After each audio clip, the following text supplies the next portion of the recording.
correct about that. There are some athletes who might not point it out about themselves to the degree that he does, but you can't argue with the veracity of his statement. We get ready for the men's 200 meters. World record 19.72 held by Pietro Manea of Italy. The American record 19.75 set by Carl Lewis at Indianapolis, the first time he won this triple in this meet, and that was a day on which most believe he would have broken the world record had he not raised his arms in the air about 10 meters before the finish line. There's the man who won the 200 meters and the 100-meter dash a year ago, Kirk Baptiste. He'll be out in lane 7 in this event. Carl Lewis is in lane 3, and the pressure is still there. People expect Carl to win this.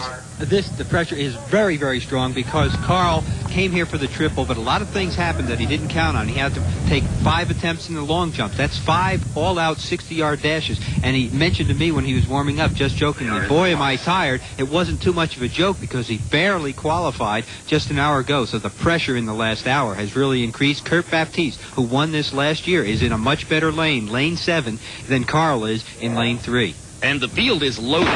Really, on paper, any of the 8 could win the race. As they come out of the blocks, you look at Lewis's start, and he's gotten a very good one. He comes off of the curve, and he's going to be in pretty good shape. Baptiste appears to have fallen back. It is the man in lane 5, Floyd Hurd, who is trouble for Lewis, as is Dwayne Evans. They come down the stretch, and Carl is beaten. It is going to be Floyd Hurd who hits the tape first. Second place appeared to go to Dwayne Evans. I'm not even sure that Lewis held on for third.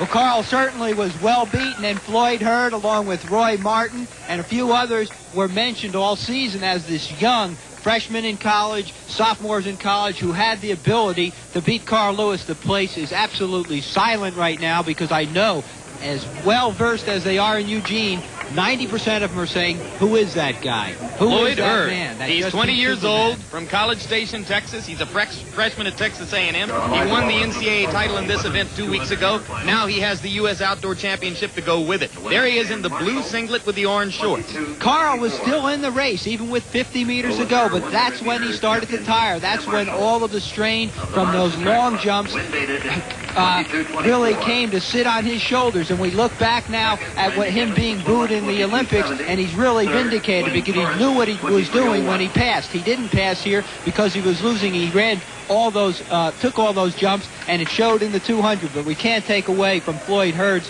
victory. As you said, he won the NCAA. He's now won the TAC, and he will be considered the best in America right now at 200 meters. And how about the second place for 27-year-old Dwayne Evans, who was a teenage prodigy when he finished third in the 1976 Olympic Games at Montreal, dropped completely out of sight for a while and has made quite a creditable comeback. He was second, Baptiste was third, Lewis, at best, was fourth, and you make the point, Marty LaCory, 5 jumps in the long jump yesterday. It does take a great deal out of your legs to land in the pit each time.